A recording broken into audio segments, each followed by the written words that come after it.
14.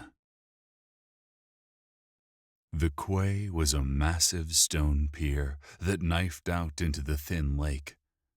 The dark blue, almost black of the deep water reminded Gryph of the lochs scattered across Scotland. Ill thoughts of serpent-like creatures swam into his mind, and he grinned at his foolishness. No need to invent imaginary monsters. The realms have plenty of real ones. The fellowship climbed into a waiting boat that, like everything else in Sylvan Anor, was as much a work of art as a functional piece of equipment. A tall human with sandy hair and deep blue eyes piloted the boat. He helped them stow their gear and pushed them off. Ovram eyed the lake warily. Gryph came up beside him and whispered, "You okay?" Ovram's eyes snapped up, and Gryph felt the fear in the stalwart warrior monk's eyes. Water is a rare and precious resource in the Outer Realms. We adjudicators rarely see it in such quantities. It makes me uncomfortable. Gryph nodded towards the boat. It looks pretty solid. We should be fine. Ovram nodded. I hope you are right. Does anything live in this lake? Wick asked, as the sail took the wind and the boat moved away from the quay. He dragged his fingers in the water, leaving small rivulets in their wake. Fish, mostly, said the boatman. Mostly, Wick said, turning towards the calm man at the tiller. But not only. There are old tales, the boatman said, as the boat picked up speed. Tales of a great serpentine beast named Denny. Denny? Oh, that doesn't sound so bad, Wick said. It is short for denizen, Mirthandir said with a grin. Wick jerked his hand up and looked into the deep black waters. Just how old are these tales? Something came to the surface a few mornings back as I was casting my nets. All glistening black scales and fins. The air turned frigid, and the water seemed to stop churning, despite the strong winds that morning. Wick's eyes widened in alarm, and he stared at the boatman. Or it might have been an old tree, the boatman said, as if the difference made no difference at all. Wick clued into the fact that he'd been played. I hate all of ya. Chuckles flowed from the boat and over the water as Tifala hugged Wick from behind. The boat cut through the water with barely a sound. Gryph peered over the side, where the hull barely touched the water, like a hydrofoil back on Earth. He gave a glance to Mirthandir. Water and air masters have imbued the craft with spells that hasten the speed of the craft. We will be across the deep water in no time. It may be our one advantage. Hopefully it will help us catch Barendiel before he uses the seal. The elf's eyes went dark at the mention of his cousin's name. You argued against opening the city. Why?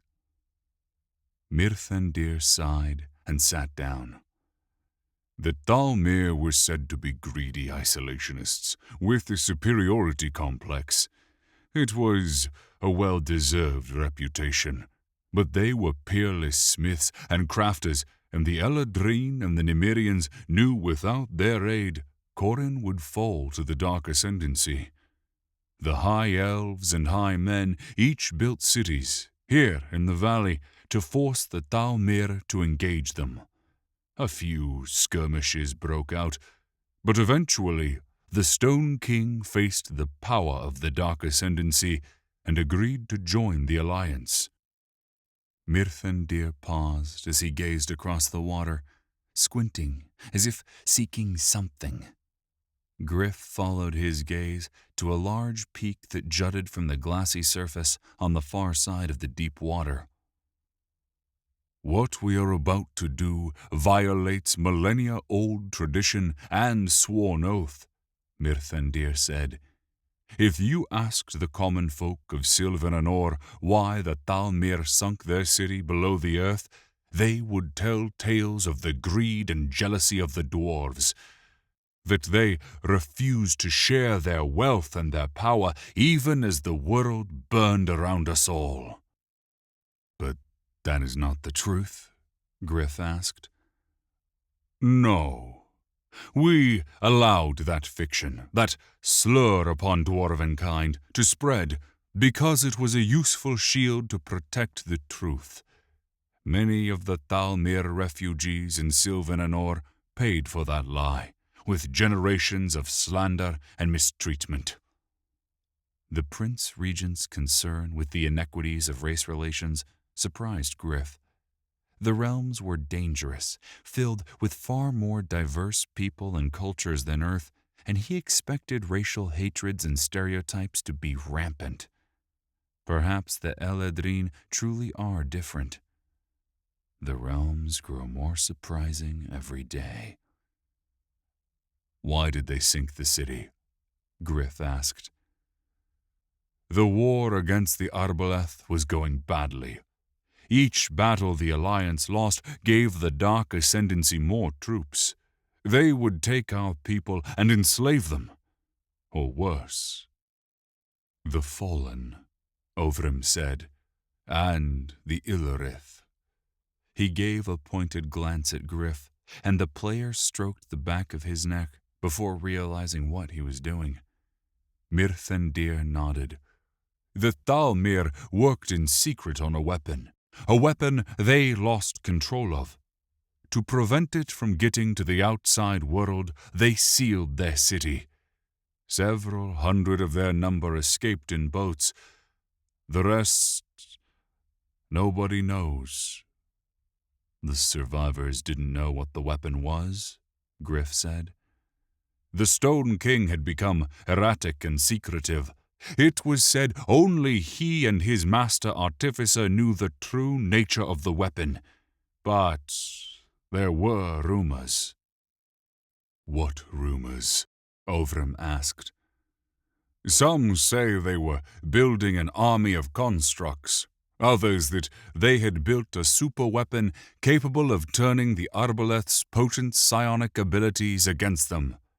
Still others claimed they'd created a mystical plague that mutated beyond their ability to control. What do you believe? Gryph asked. I believe that some secrets should stay buried. The fear that sat behind Mirthandir's eyes sent an icy chill through Gryph.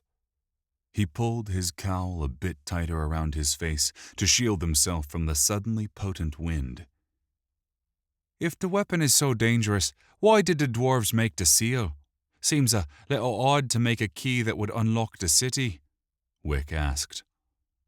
Most of the Thalmir refugees that escaped the city left with the Exodus fleet under the leadership of the first Hammer of Da Thorim, a kind of warrior version of our steward. He was cousin to the Stone King and told the first regent, my great-grandfather, the seal was left with the city's master artificer. Together, these men prevented the Stone King from unleashing the weapon. They killed him. Killed me, if those memories are true.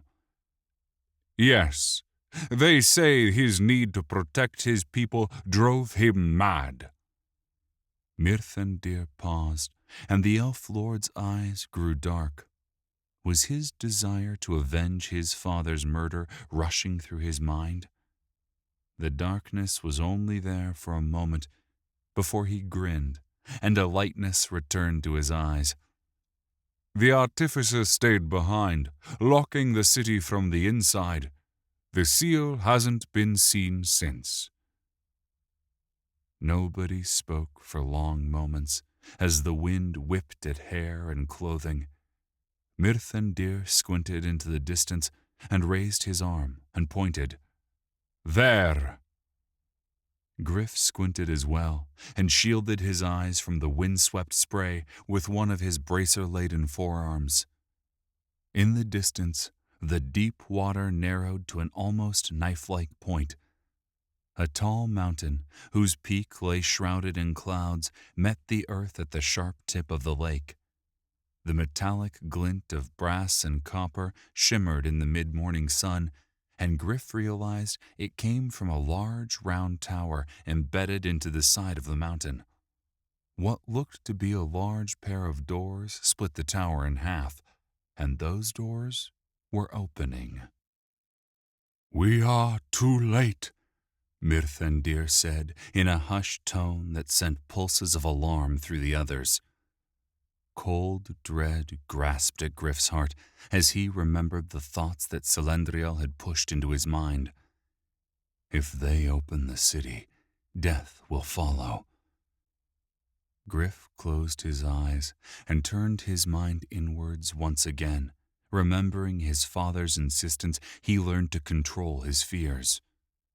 His breathing calmed as his mind traveled down familiar pathways, and he found ease. That's when the sledgehammer of psychic energy smashed into his skull. Gryph screamed and held his head, falling to one knee on the deck of the boat. Ovrim quickly rushed to his side, but Gryph could not hear the words that came from the Zidai's mouth. Something was assaulting him, something other. His mind became clouded by a fog of black, and then he was elsewhere. Had he not been a man of earth, Gryph would not have been able to understand what he was seeing, but he knew space when he saw it. Gryph was moving through space past a large, barren moon. Around him, hundreds of rounded diamond shapes were flying through the airlessness of the void.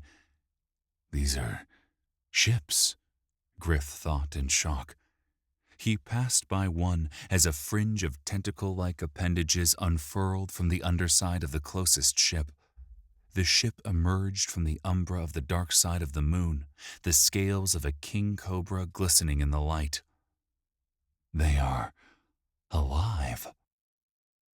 Gryph rolled and spun as he emerged from behind the shadow of the moon, over a spinning blue world. This is Corin. He did not know how he knew this to be true, but knew it was. He flew over another, much larger ship, and the dark scales cast a distorted reflection back at him. I am one of these ships. The armada surged forward towards the planet below and began to air brake as it entered the atmosphere. Gryph's vision became a torrent of crimson light and orange flames as the atmosphere tore at his body. Around him were hundreds of similar fireballs, and the part of Gryph's mind that was separate, human, knew the fear the ancient natives of Corin felt as their world was invaded. There was something else, an alien sensation that might have been purpose or elation. All of his human instincts told him to flee, but he could not. An other mind, akin to the one that had attacked Gryph in the lake in the Barrow, sent tendrils into his limited alien consciousness, and he banked and slowed. We are Prime. A mind that was his and not his thought. Then a shudder, and a violent tearing sound pummeled him, and with it came a horrible pain. It was not his own pain, but the ship's. An explosion tore at the side of the ship, and it spun and tumbled. Gryph felt his alien consciousness reach out in terror and agony to the Prime mind, and felt the same terror in that greater mind. The ship plummeted downwards, and the delta shape of its body, the part Gryph thought of as a wing, slammed into the peak of a mountain. The ship that was and was not him spun out of control and slammed into the surface of a deep blue lake. Agony surged through the ship's semi-sentient mind as its prime died. Then it was alone, sinking into the lightless depths of the deep black. It sent out frantic waves of thought seeking aid, but it touched nothing but simple creatures of scale and fin. Most were small and swam in large schools, but a few were large, slithering, and hungry. The ship landed on the bottom of the lake, disturbing silt that had lain undisturbed for millennia. The cloud drifted around the downed creature and then settled. After an unknowable time of frantic psychic distress signals, the ship slept and healed. It would wait until the Prime returned. "You are Prime." The thoughts punched Gryph's mind like a rampaging elephant, and he screamed. His mind, his very being, was being consumed by the powerful primal thoughts of the ship, the other, the Prime. "No," Gryph yelled through the psychic link.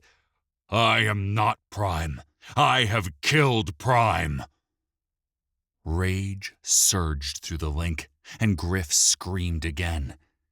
Time stretched, and Gryph could no longer tell where his mind ended and the other's began.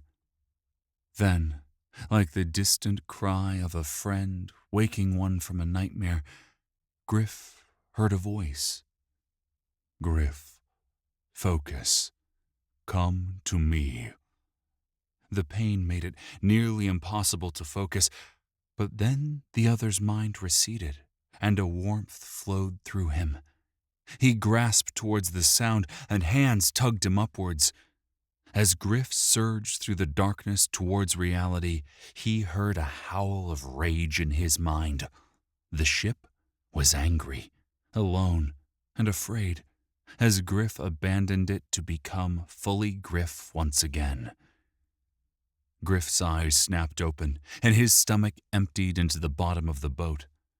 Ovrim was there, holding him, and Tifila rushed to his side, the golden glow of life magic enveloping her hands as she staunched a flow of blood that dripped from his nose. Even Wick's eyes showed concern. His anger at Gryph temporarily shelved. The pain left Gryph's mind, and his eyes moved in and out of focus. Mirthandir knelt near him, concern turning to surprise as a small trickle of blood flowed from his nose. The elf swiped a finger and looked at the blood in surprise. "You're bleeding," Gryph said to Mirthandir. "You kicked out when you seized. A boot to the nose." The elf grinned, as if to say, "No harm, no foul." Tifila wiped the blood from Gryph's face with a small cloth and cast another healing spell. The pain faded, and the blood stopped flowing, and the small amount of health he'd lost pulsed back. Ovrim helped Gryph to his feet. "Are you all right?" the yellow-eyed adjudicator asked. Gryph nodded, his mind still weighed down. "I felt something, deep in the lake. It was Prime, one of the ships the Dark Ascendancy used to invade Corin. It crashed long ago and was critically damaged, but it is a living creature, enslaved. No, it adored the arbaleth that piloted it. It crashed on entry, and its pilot, its Prime, was killed. It has been trapped at the bottom, afraid and alone ever since. It thought I was Prime." "Why would it think that?" Mirthandir said, his voice a coil of icy anger ready to strike. The Prince Regent's hand gripped the hilt of the sword at his belt. "Because I almost was," Gryph said.